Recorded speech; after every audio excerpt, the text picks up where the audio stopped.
Welcome to the Last Drop Sobriety Podcast, where I get the privilege to interview recovering addicts and alcoholics who have maintained their sobriety. These individuals have achieved great success while staying sober, inspiring all of us to overcome challenges and to achieve our goals. So whether you're someone seeking recovery, have years of sobriety, or someone who supports a sober lifestyle, the Last Drop is your source of motivation, inspiration, and hope today. I am your host, Tim O'Connor. Please join us as we celebrate the Last Drop, the moment where everything changes and the real journey begins. Be sure to head over to thelastdropclothingco.com to check out the newest drop today.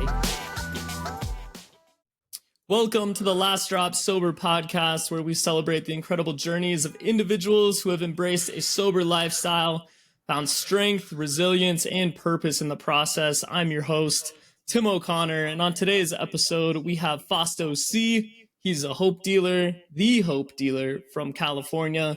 He speaks about addiction, suicide awareness, and spirituality, and this dude's content, for me, is super relatable. It hits very, very hard for me and hits home, and he carries a really strong message of hope. But yeah, how are you doing today, Fausto? It's good to see you. Oh, I'm doing good, man. Woke up today feeling grateful, and the gratitude continues to flow through my body, so I'm doing really good. That's awesome, man. That's awesome. Thank you so much for jumping on the podcast with me today. I really appreciate it, man. I appreciate you. Definitely. So yeah, let's just get into it. So first, what childhood events led you to drinking, using, partying? Mm-hmm. You know, there's many things that I experienced as a kid, from being sexually abused by a boy at 7 to narcissistic father. But underneath that, I was already a, insecure kid full of anxiety. Like, that was there. And I believe that probably came from my dad, narcissistic household, walking on eggshells. And then the sexual trauma was just thrown on top of it. So I would say the biggest thing alcohol did for me, because that was my first, experience, was alcohol, and alcohol and cocaine was my main two, was it removed my anxiety. It made me not feel insecure. It made me feel a part of, because I always felt disconnected and different. So it made me not feel so different.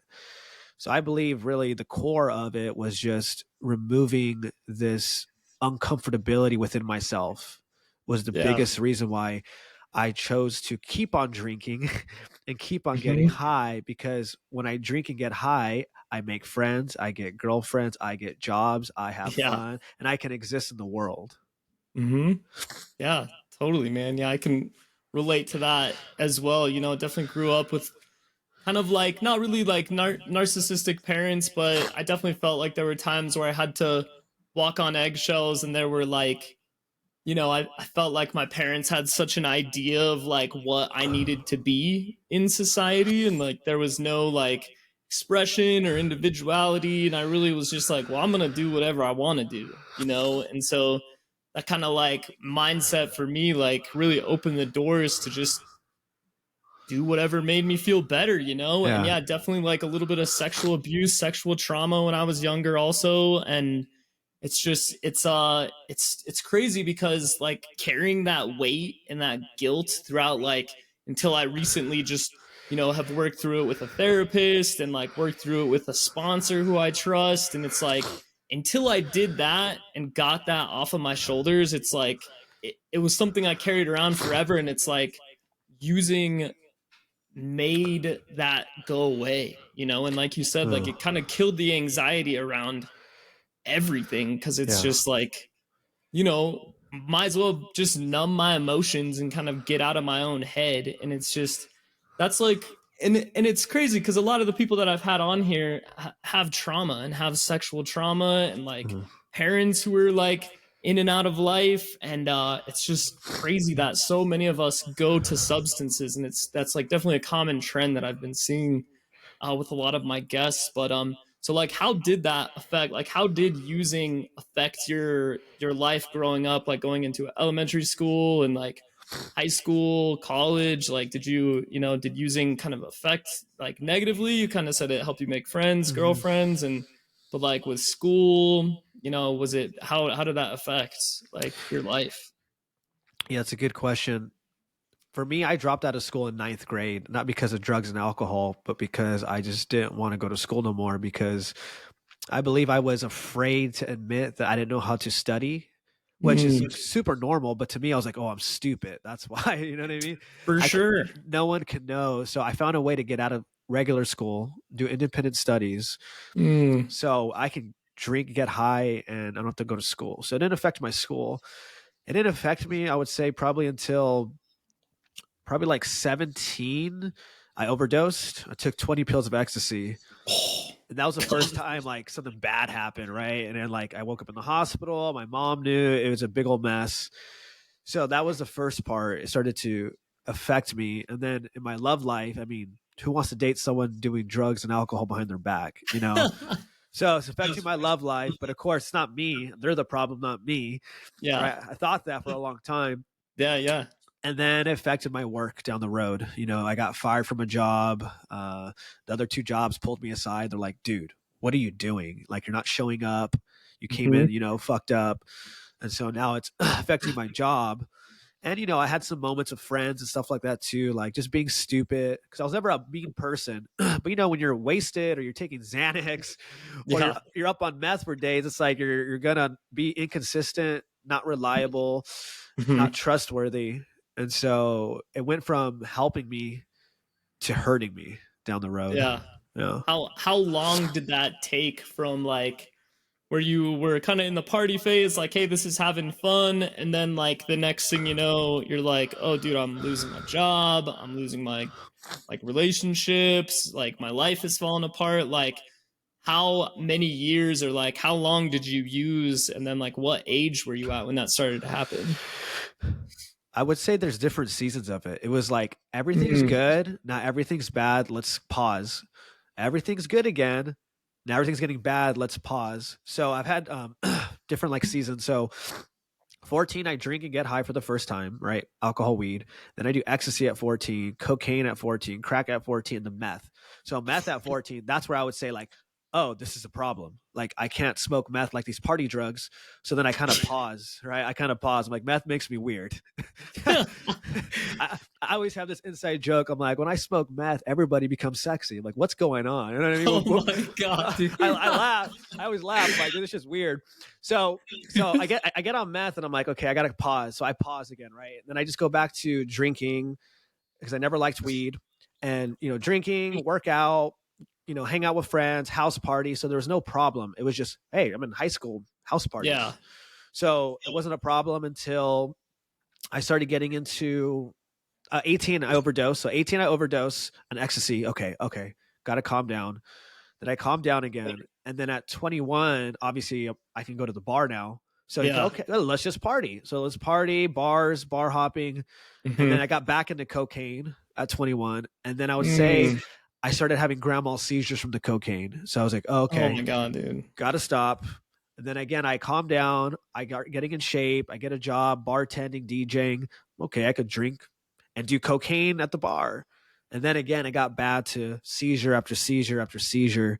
Oh my god, dude. So it's this cycle always of like good, bad, pause, good, bad, pause. Yeah. Hmm.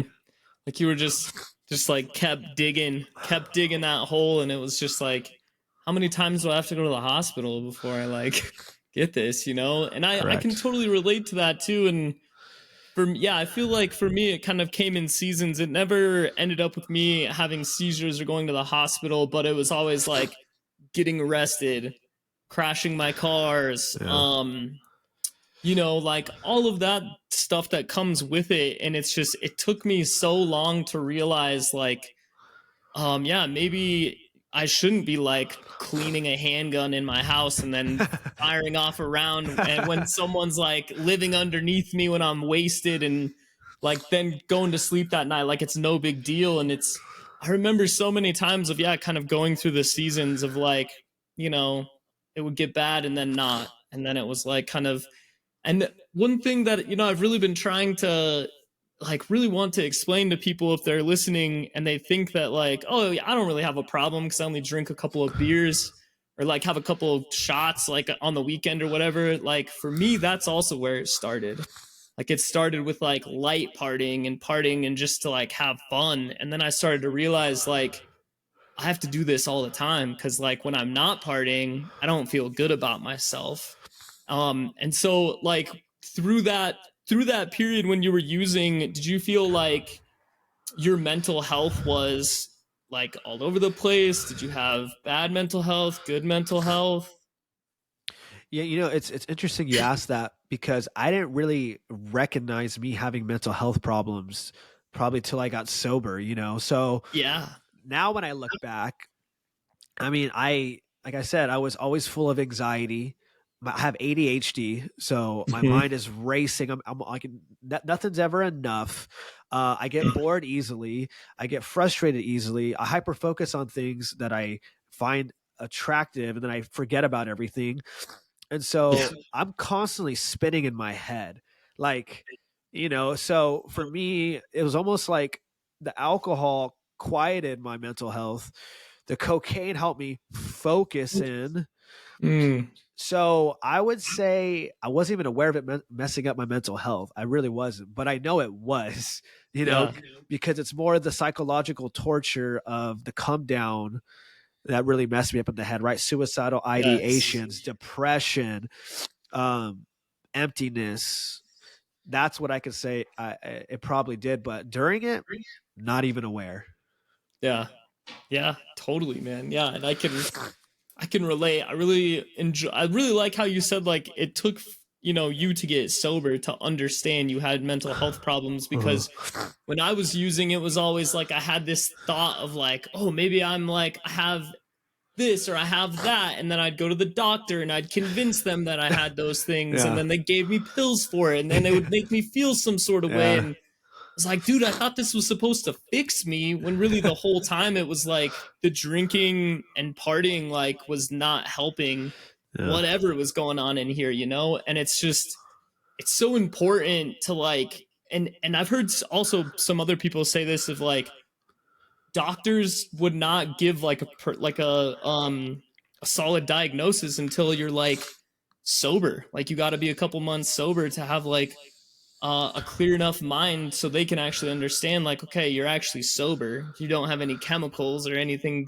going on in here, and it's yeah it's just so crazy how much like alcohol and drugs can have such an impact even on like some mental health problems. Like I've got ADHD too, and I always thought like weed is gonna help me like chill out a little bit, and then that escalated to more downers, and it's the next thing you know, I'm like, dude, I can't function without doing heroin every day because it helps me like get a little level. And then Yeah. today it's like, I meditate every day because that's the only thing that helps me like bring myself down a little bit back to earth is sitting and breathing for at least 10 or 15 minutes and trying to just like acknowledge my thoughts and then like move on with life, and it's just crazy how it takes you got to be sober. You can't just go to the doctor and expect the doctor is going to fix you. Hmm. But yeah, so like when and so at the end of your using, did you feel like using was like an answer for you? Was it like, hey, this is what's going to help me? And then after that, like when did you realize you needed to get sober? I believe I've always known I needed to get sober Yeah. since Damn, dude. maybe like 16, 17. Like dude, Mhm. I was a weird kid. So like Same. Yeah. I remember 17 years old at a house party. I had O'Doul's non-alcoholic beers. I was like, look, guys, I got a drinking problem. I'm drinking these. Like, you know what I mean? Like I've Yeah. known because I mean, think about it. I was doing meth at 14, and most of my friends weren't doing hard drugs at that time. They were just smoking pot and drinking. So I was always kind of like doing more than my friends. So Mm. I knew I had a problem. I knew I had a problem when I overdosed. I knew I had a problem when I was doing 8 ball to an ounce of cocaine a day. Like I knew I had a problem. Damn, dude. I just didn't know how to live without that identity. That's all I was. Yes. So I always knew it was never a solution when it started to get bad. Hmm. And it was in 2017 where I finally reached out for help, you know. Mm. So I always knew I was always like hanging on a string, just waiting to like fall apart, chasing these identities of the party guy, bartender, DJ, tattoo guy, musician, so, Yes. to wrap 100%, around dude. the drinking and the drugs. Um, because to me, the ultimate day for me was get high, drink, and find love. If I could do all those in one day, like my life Perfect. is complete. And so that's what the chase was always for me. And and I was unaware of what was going on inside of me. I was unaware that I could speak up about my trauma. I was unaware that I had like I didn't know how to voice it out. I didn't know I could Mm, because I thought all my trauma was my fault. And I'm sure you yeah, understand that. So it was just, totally. yeah, I always had a problem. Yeah, dude. Yeah, that's awesome, man. I can 100% relate, like, as well. It's just I always thought like I need to not use and drink and party, and yeah, it was the identity, right? Like I was so wrapped up in like I'm trying to be this cool guy and like Yeah. fulfill this idea of myself, and I'm not going to be that person if I'm not like partying all the time. And really it was like the exact opposite of like now that I'm clean and I've got like 3 years and some change, it's like, dude, it's like this is who I've always wanted to be. And it's like I Mhm. feel like it's just getting started, you know? It's like I'm just starting to figure out like who I am and what I'm Mhm. trying to do to like, help people. So what was your last drop moment? Like why, like what was the catalyst that set you over to like, yo, I need to be sober now. I believe it was getting to a point of suicide. Like Mm, when I realized that I'm going to commit suicide, I'm not just going to think about it. I'm just not going to talk about it. Like I'm going to do it. And I was scared. I was scared because I felt the realness of this action about to happen. And it was a combination of before it was my life falling apart. Nobody really knew, but now my jobs know. Now mm, I just went through a really bad breakup. My mom has cancer. She's on chemo, um, and I take care of her. And now I have no money because I'm spending it all on drugs, and she doesn't know that. And mm, it's like her cancer can't stop me. I'm heartbroken. My jobs are firing me. It was like everything was falling apart, and I was having 3 to 5 grand mal seizures at this point, like bad. Like I couldn't stop. Seizures couldn't stop me. And just seeing myself driving to payday loans, getting all these payday loans in different cities is just like damn. I saw the depth of this disease that had a hold of me. And so I luckily had one friend who went to prison, came out, changed his life. So Mm, I thought of him to reach out to. And then two, I used to watch a show called Rescue Me, and yeah, the fireman goes to AA. So I never knew what AA was. I didn't even know what rehab was. that's So right. Yes. so in my head, I was like, oh, okay. So I call my friend, open up to him for the first time ever. Like I was sexually traumatized, I was molested, all this stuff. He read me scripture because I was desperate. Mm, I was open to the gift of desperation, right? God. So yes. he said, God gives his strongest battles to his strongest warriors. In that Mm, moment, I felt relief internally for the first time in my whole life. So I went, whatever this feeling is, if this is God, this God stuff, like I'm in. mm, Like count me in. Like if this is God, like I'm a God freak now because mhm. this is what alcohol gave me the first time I drank. So like, okay, I want this. I want this. So I went, oh, I think I go to AA now. So Yeah. I looked it up, went to an AA meeting the next day, shared everything that happened to me that I shared with my friend for the first time. And this guy came up to me and said, me too. Like he's been through it because I thought I was the only Oof. one. So then I knew God must be real because he said there's purpose to my pain because I'm strong enough to go through it. He relieved me of the pain.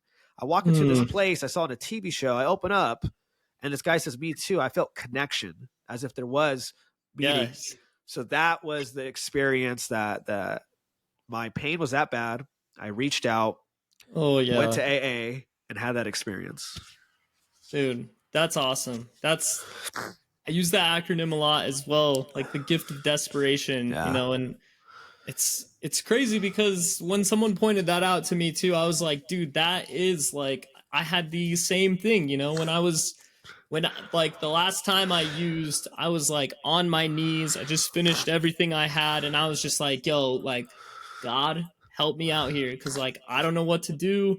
I don't know how to help myself. And it was just like something inside me just like told me like everything was going to be okay, but you got to like get help, you know? And I think it was within that week I went to like an AA meeting, and then I started to figure out this like little bit of 12-step thing, and then I found myself going into NA, and for some reason like NA just really like clicked with me really well, and it's just like the same thing, you know, the connection, and like hearing a dude who's like 80 years old share like I've been through that same thing and like X, Y, and Z, and Oh, you know the readings and stuff that both programs have. It's just like, oh my gosh, dude, it's so relatable, and it's like the idea that substances can be a power greater than ourselves is also mind blowing, because it's like for me, like using was that, you know, yeah. using was like something that helped me, you know, be a better person. And in my mind, I could not wrap, you know, the idea around in my head that like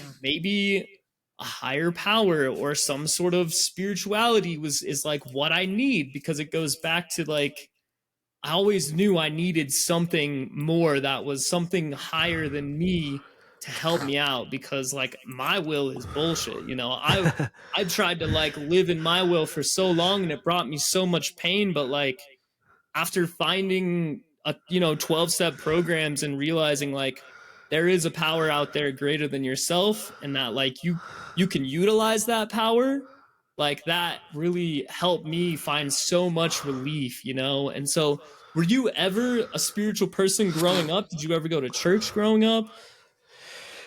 Yeah, so I was never against it, and I was never for it. I was kind of just like in the middle. I grew Mhm. up. My family's Mexican, so Catholic was common. So I went to Catholic church, did my communion, first confession, all that. But I was not like understanding it. I was just like, okay, I guess I go here because I'm young and I got Yeah. friends.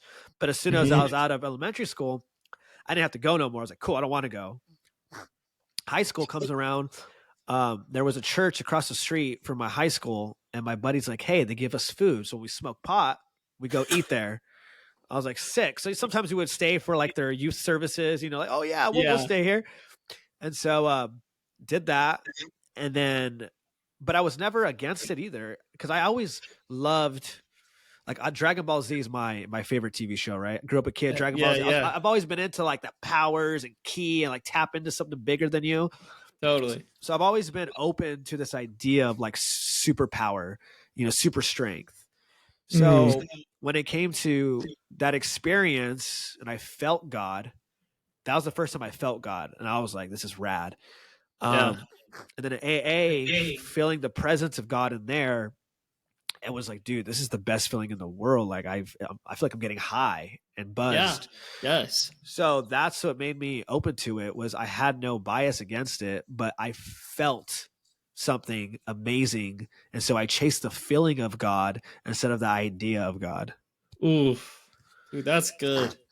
That's good, man. That's super, super related. Like, I can totally relate to that too, because it's almost like every time going to a meeting, it's like going to church in Yeah. some aspect, you know? And it's like, I go and sit for an hour and I read the things that need to be read and I'm a part of. And it's like, you know, and I see people on social like talking about like, oh, 12 step, whatever, blah, blah, blah, blah. And it's like, a lot, you know, I couldn't knock it until I tried it. And it's almost just like church too, because, you know, I grew up in like a very Christian family. Like my Okay. grandfather's a pastor, and like my dad grew up Catholic. And like, you know, I went to church like every Sunday. And then, you know, I was like drinking with the kids in my youth group. And I was like, dude, this is just like a party, you know? And Yeah. it's like no connection to the spiritual side of it. But it was nice getting that exposure growing up, because then Oh.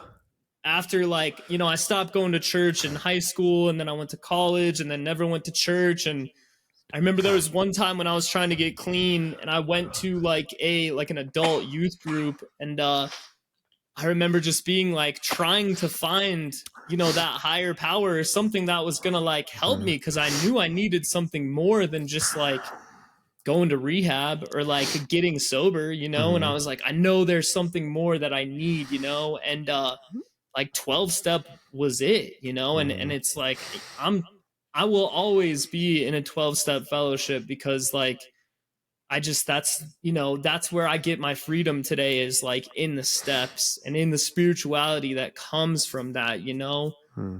Like how did getting sober and like working a program, bringing some spirituality into your life, how did that affect your mental health? Oh, that's a good one. I would say AA created the foundation to work on my mental health. You know, it made me understand the things that I struggle with, looking at my defects Mhm. of character, and it gave me the stability to seek more help. And I would say my spirituality for me gave me the strength and the courage to believe that I can work through it. Oof. Yeah. because because I know for me it's like praying is not going to remove my ADHD. Praying is not going to remove my anxiety. No. Um, believing in God isn't going to remove it, but I can use them as tools to like, okay, God, or Yes. in my mind, I'll talk. So I'll go like, Jesus, help me find peace in my ADHD today. Help me find Mm. peace in my irritability, my frustration, and my racing thoughts. See, I'm not saying to remove it. Help me find peace in it. When I say that, Mm. I'm able to find peace in what I struggle with. And then I understand that the other tools are working out consistently, eating a healthy Yes. diet, being around good people, being of service. Hmm. So as long as I do all that, then I'm able to find some mental stability. And you know, I went to the point of trying medication when I had 3 years sober, and I told the psychiatrist I don't want Adderall because of this. They go, Mm. and what do they say? No, you'll be fine. Here's some Adderall. So they give me 5 milligram extended. I tell my sponsor because I'm scared, Oh and yeah. I kid you not, the first time I took it, I was afraid, but I took it, I prayed, and I was like, where did all the voices go in my head? Oh my gosh, is this what it feels like to be present? Right? This is crazy. So I was happy, but then after 2 weeks, they're like, raise the dose to 10 milligrams. I'm like, well, it's prescribed. I do Yeah. 10. And then I remember I was like, okay, this is amazing. But it was my day off. It was a Saturday. And I was like, do I take them on my day off? Oh, Yeah. I mean, it says take them, right? So I remember taking the 10 milligrams on my day off. And that was the red flag because I felt like a high because I had nothing to focus on. So Yeah. I was like, oh man, this feels pretty good. It's 9 a.m. And I'm like, man, what do I want to do? I'm Like, like ready to run a fucking yeah. mile. I was like, man, should I like hook up with my partner on this? Like, this feels pretty good. It's kind of like meth when you hook up, right? So Yeah. I saw that. And so I flushed them down the toilet.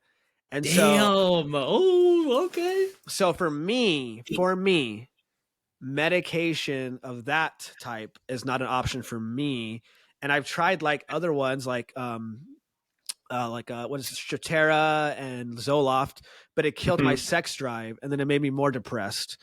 Yeah. So for me, it's Jesus help me find strength Mm. in my issues, exercise, eat healthy, be of service to Yes. others, and that's what helps me for me. Yeah, And dude. therapy. Yeah. And therapy. And therapy. Yeah, and therapy. Yeah, for Yeah. sure. Cause and it yeah, dude, that's so relatable for sure. Like I even sometimes for me, like if I drink like an energy drink, I can Yeah. like drink half of it. And then I'm like, dude, this is like it's too close, you know? And it makes me realize how like sensitive my body is to other chemicals, you know? Mhm. And like I remember one time I took some vitamins or some sort of vitamins that was like fix you know help you with your ADHD or ADD or whatever. And seriously, like the feeling that I got from those, it was like way too close. It was Yeah. like, dude, this is like I feel like I just did some blow. You know, I feel like I just did some coke. You know, I hated it, man. And at that time, I was like a couple months into the program, and I remember it was like newly sober, trying to like figure out work and stuff. And I was just like, I called my sponsor and I was like, dude, I'm terrified. Like, I feel like I just relapsed. And he's like, dude, you just took vitamins. Like, it's not that big a deal. And I'm like, dude, but like, it feels like it, you know? And Yeah. even to this day, yeah, I tell my doctors and my like counselors, like if it comes to a point with medication, like it has to be thoroughly discussed, and like I want to know, like put me on the lowest dose first and Yeah. then like let's see what happens. And like I haven't been on medication for like I take medication for my thyroid and my asthma or whatever, but like I haven't been any like mental health medication ever. And it's just like I don't know if it's a fear or what, but it's also like I don't know, just like what you were saying, it feels like it's like too close sometimes. And I don't know. For me it's it goes back to like a lot of meditation and a lot of, I pray on it every day. I'm like, God, please help me be, at peace today, and please help me be like loving and caring and understanding. And it's like that, and like yeah, and meditation and just sitting and just reminding myself that I have a choice. And when I start to feel like the levels start to go up and like, I got like 500 blips all around me that each need to like be touched at one point, like I have to just like take some breaths and like bring it down. And just like it's good because that self-awareness comes with sobriety, and I feel like it's taken me a couple of years to like realize that and become more self-aware of like how am I feeling emotionally. Hmm. And yeah, it's crazy. It's a beautiful thing for sure, but it's something I never would have recognized when I was using. That's for sure. But like so yeah, what hardships do you go through today, even like within sobriety, with mental health, or with work, or what hardships do you face today? So in my 6.5 years, I've faced a lot. My Mm. first year was my mother's cancer. She got cancer when I 8 months sober, and that was a hard thing because she had cancer in my addiction. And so in my mind, I thought when she beat it that time and I got sober, I was like, oh, I can make it up to her, show her. Mm. So when she got it again, and at first it was very scary because I obviously think worst case scenario she's gonna die. Yeah. So that was the first hardship. But I was able to actually. God came in when I was scared. He said, "Hey, now you get to be there during this cancer because you weren't there last Yes. time. This is how you make it right." And so I found peace in the midst of the chaos. And she beat it, so I was able to be there for that. But that was difficult.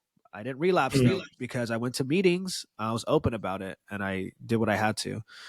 Second one was going through being cheated on. I thought after I did my 4 step, I realized I was the problem. I dated broken people because I was broken. So when I was fixing myself, I was so sure that my partner was not going to be like that because I was like, well, I'm healing, I'm sober, like Yeah. it's impossible. I fixed it. So when I had 3 years sober, I got cheated on and I had a place together, and so I lost a home also with the relationship. And my first thought when I found out was, I can't drink over this. I can't get Oh. high over this. And killing myself is not the answer to this. And I can't break stuff in the house. I can't piss on the floor and say in your face. I already know you can't do that. Like I can't do that. It's all Can't going through my punch head. the wall, Can't punch the wall. Like I can't. So that was another hard thing. But God came in again, and I reached out to AA right away. My friends, they picked me up, packed all my stuff, moved into my pastor's church, so I wouldn't be alone. I still want to be alone, Mm. so I moved into a Yeah. church, stood there, and I God. It was funny because God goes, "Remember, you wanted to save more money. You were just praying about." I was like, "Yeah." He goes, "Now you don't have rent." Ooh. In the midst of the chaos, he was able to bring comfort. Don't get me wrong; it was the hardest 6 months of my life, but Ooh. God would come in at times to bring comfort through prayer, meditation, or through people. And so that all happened. That was very difficult. And then I would say the other thing that I battled with was my fifth year, which was no, let's go fourth year. Fourth year was I started a movement, and it was with a celebrity, Mm. and it happened naturally through a YouTube video. Like he found me, I helped him. We started a movement, SoCal Hope Dealers, and we threw Yeah. our first event, and we had like thousands of people show up to this event, and I was like, "This is what they talk about when you do that thing."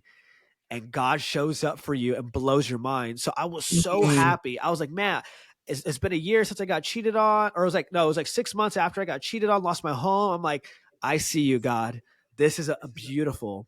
But Yeah. what ended up happening was my buddy had to pull out, but the way he pulled out of what we were doing was kind of like ghosting me almost. And Oh, he's already made amends, but in that moment I was really hurt. I was like, oh my god, I thought this was it. yeah. And like you just disappear on me, and now it's not happening, and now all that hope and that excitement is gone. So I felt betrayed. Yeah. Was able to walk through that because I realized it's nothing personal. You know what I mean? It was just Mm, it wasn't. yeah.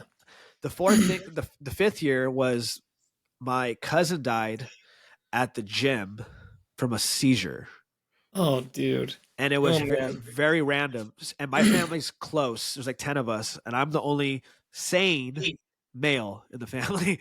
Yeah, yeah. All the dads are gone. My cousin's on drugs. Like it's just so I walk into this hospital trying to process what do you mean she's brain dead? And I see her and I see her daughter's crying with my nieces. My mom's Oh. crying. My aunt, her mother's crying. I see the family crying and I'm like, what just happened? She was healthy. Hmm. She's young. Like what? And then I'm like, and they go, Fausto, can you pray over her? You believe in God. Like you're like the one that changed in the family. I was like, okay, Mm. pray. Doesn't work. And so I leave the hospital and I'm just like, because program kicks in, right? Okay, check on your mom. That was her niece. Check in on your aunt. That was her daughter. Mhm. Check in on your cousin who lost her mother. Check in on your nieces. You know, so I was like, I went straight program. Don't make it about you, Fausto. Like, okay, Yeah. what can I do for you guys? And so after that, less than 24 hours later, I have a grand mal seizure. Oh And my god, in dude. my car, I stop breathing for 5 minutes. I wake up in the ambulance and I'm like half brain dead for like a What? month. Yeah, crazy. I didn't know who I was. I'd go in and out of who I was, talking, conversating, my memory. Like it was crazy too because I'm going in and out of consciousness the day Uh-huh. after my cousin died of this. So it was a weird experience because there's like 50% of the time I'm like, how am I going to be a counselor? How am I going to help people? Like, who is God? Like, Mm. how, what is all this? And then I go back to, huh? And then I'm like, I don't want to make it about me because my cousin just died. They're trying to mourn her. I don't want to say, guess what happened to me, guys? Oh my god, dude. After that, I run into the man who molested me 15 years ago for the first time at the Oh funeral. my, what the fuck, Imagine dude? that. I had no What? idea. So I'm like, okay, now this. And then What is this?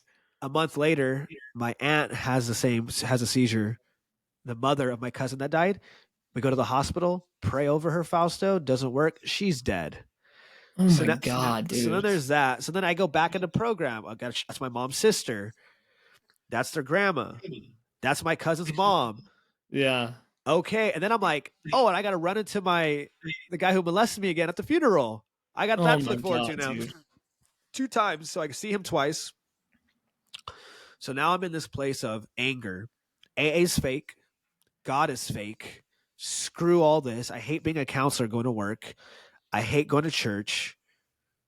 But I wanted to drink so bad and Yeah, I bet. say F everything. And that lasted 6 months of that emptiness. So it's hard to exist for 6 months in that and try to be Oh my god, positive, dude. work with sponsees. So that was the fifth year. And the sixth year was cousin dies, uncle dies, aunt dies. I try committing suicide from a mental Oh breakdown because I just couldn't handle more trauma in my family, trying to show up yeah. for everybody. I'm known as the hope dealer. So I even when I go to AA meetings, Oh, dude. I can't be myself. Because I walk into an AA meeting, they're like, "Oh, the hope dealer is here, Fausto. Can you speak? Do this, do that. It's Fausto. It's Fausto. He was this, he was that."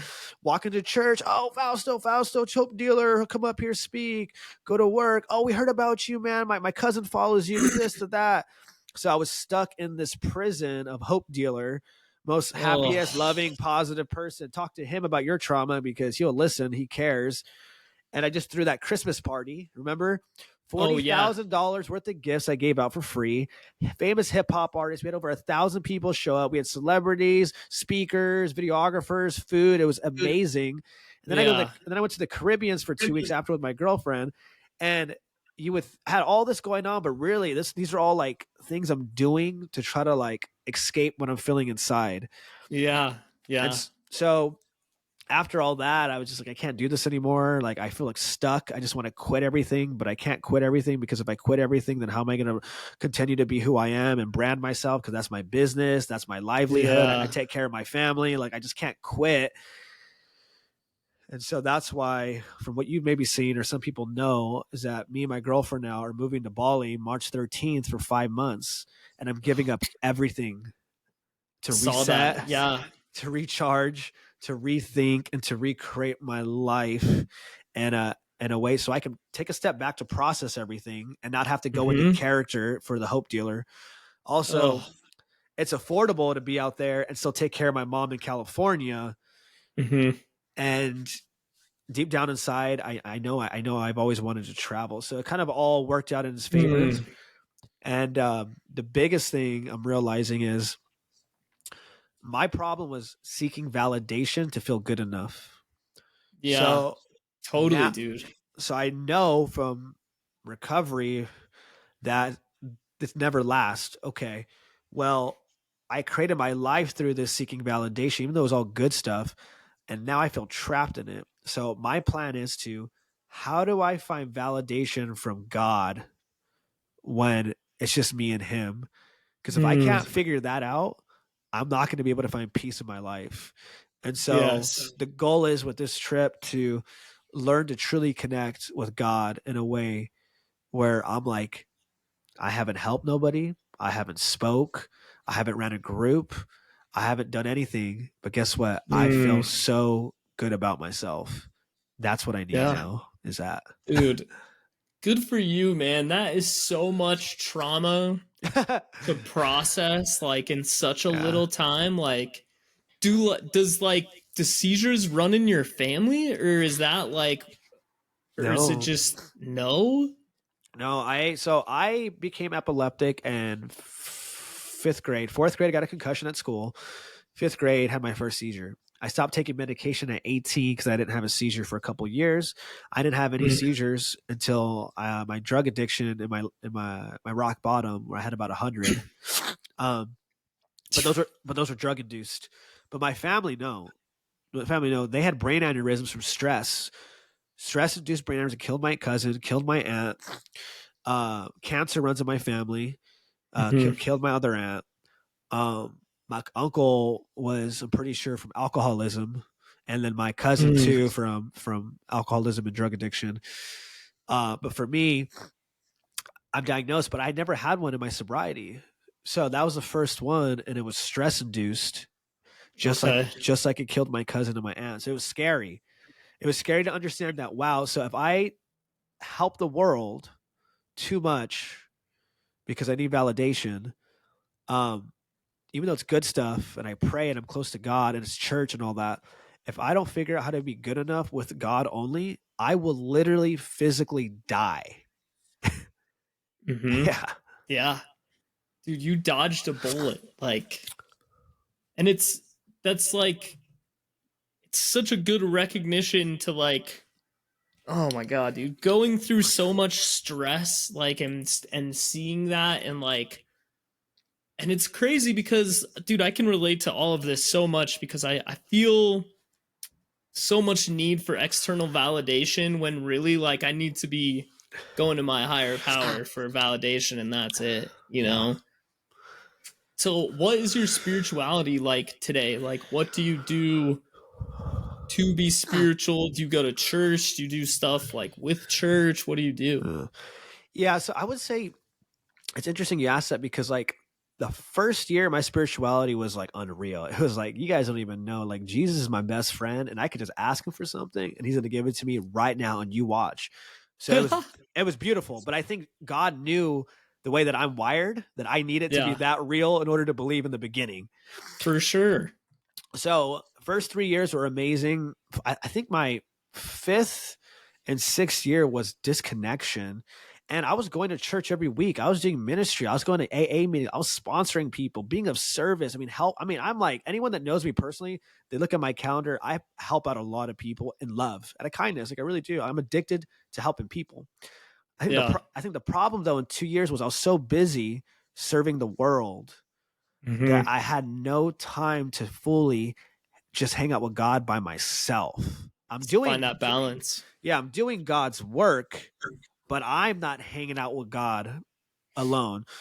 So now what I'm trying to do again to rebuild my relationship with God is to really spend more time with God, but instead of saying God, Hmm. finding the confidence now to say Jesus. You know what I mean? Like, Yeah, and be okay with what anybody else thinks. Like, I don't, totally. because I care what people think again, right? Oh, I don't want to say that. They might take it personal. They might not like me. Again, Yeah, yeah, yeah, I'm open to all beliefs. I love people, but I got to remember like what works for me and stick yeah. with that. So for me, it's really practicing in my prayers now and my thoughts when I'm thinking is to go, Jesus, can you Mm. please help me with this and that? Jesus, can Mhm. you please let me know which decision I should make, this one or that one. And I promise you, I won't make it until I feel like you've told me through a song, through a conversation. Like, learn to let Jesus lead fully Mm. instead of me. And so I believe my practice is going to be spending more time with Jesus alone in my mind, with my time, and really trusting Jesus with my life. Because, like you said, I can do a lot of good stuff, but is that still my will? You know, Yeah. am I thinking, well, I'm supposed to save the world because that's what God put me here for? And God's like, no, I Mm. save the world. You know what I mean? Yeah, yeah. You're here to do something. You're not here to do everything. So Mm. so I really do That's good. so I do believe it's spending more time alone intimately and using the term Jesus for my personal life more often and embracing that because Jesus is what got me sober, the Bible. So if that's what worked, then let me go back to my roots for me personally Mhm. because that's where it all started. Dude, that's awesome. Yeah, that's great, man. That's awesome. And you make a good point. Like it should only be about what one truly believes in, you know, and I still struggle with that sometimes too of like, is this my higher power's will? Yeah. Or is this my will? You know, like am I supposed to be like, yeah, doing all these things, or am I just trying to do these things to find that external validation, you know? And Yeah. so with the church that you go to and like the ministry stuff do you that you kind of do, are there any programs that help like welcome addicts and alcoholics in? Like, are you trying to reach out to more of the community members and be like, hey, come on in if you have, substance abuse disorder, like whatever. It would be good to know like how you're trying to reach out to people who might think they have a problem and like what are you doing to do that? Through the church, you mean? Yeah. Yeah, so we're pretty popular. I mean, we have meetings Monday through Sunday, and Sunday is our recovery night, like our big night. It's like a party. So Cool. people just know we're the spot to go to. Like, hey, you want to come to have fun and recovery? Come check out our church. It's like it's a party, and so anybody That's can come cool. in. It's all free. If they want to hang out, we're there 7 days a week. If they need help, we'll help them out with whatever they need. All they got to do is just show up, and we'll show them love and do what we can. That's cool, man. That's really cool. Do a lot of those members also like do you have AA, NA meetings like in the church as well? Do some of those members like participate in 12 step? Yeah, so there's all forms of recovery at the church, right? You have the people that do the Jesus program, the AA program, the Refuge program, the Smart program, the Celebrate program, they were just Mhm. able to stop on their own program. So we have a mixture of everything of like, we got drop the rock meetings, we got big book studies, then we have Bible Cool. study, then we have let's party. We have Yeah, yeah. events like recover out loud meetings. So we have a mixture of everything. But a lot of the people that do go there, if they're 12 steppers, we always have our own meetings that we go to somewhere else as well throughout the week. Nice, dude. Yeah, that's cool. That's great. So, what do you think would be what do you think's imperative for someone to hear who's struggling and maybe listening to this of like if you were to be able to say anything to someone who is struggling and listening right now, like what would you say to them? I would say reach out for help. People care. People want to help you. Mm-hmm. What I find the best place for people to reach out if you're listening is 12 step groups or church, find those communities, um, because those people will understand what you're going through. And to keep them sober, it's about helping other people that want to get sober. So there's help, because we can't help you unless you let us know you need help. We're not mind readers. And then once you reach out for help, stay in the mix, because we need community, because recovery groups help us have fun, help us Hmm. worry less, and helps remove boredom, which are things for us that trigger us to go back out. And Yes. so community gives us connection, and connection is the opposite of addiction. And so reach out for Mm. help, stay in the mix, and find out what your spirituality is for you. Because Mm. scientists did a study that God releases the same chemicals as alcohol and drugs in the brain. So we need a spiritual belief to get our fix, whatever that is for Mm. you. Come as you are, seek to what you understand, because God will meet you where you're at and speak the language that you need that works for you. Mm. Dude, so good. So good. That's good. That's awesome, man. That is super awesome. Yeah, that's it's always a question because I along with getting a little bit of recovery, I'm starting to like gain more empathy for people, and I always try to think like, it was so hard for me even like 4 or 5 years ago to go and talk to anyone about this, and like, or go and talk to anyone about like, hey, I think I have a problem with drugs and alcohol, or whatever it is, any sort of trauma. And it was like I was always trying to mask the problem, right? Like I was always trying to like just like hold on to the idea that like drugs and alcohol were gonna like save me from whatever problems were going on inside,